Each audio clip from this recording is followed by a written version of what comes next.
saling ngelingne pas podo salah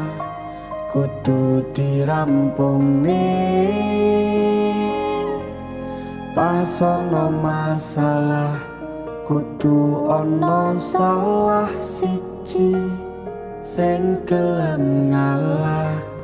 jagani ben ora bubrah di eman-eman hubungane mergo akeh sing ngenteni pedote ra iso mbayangni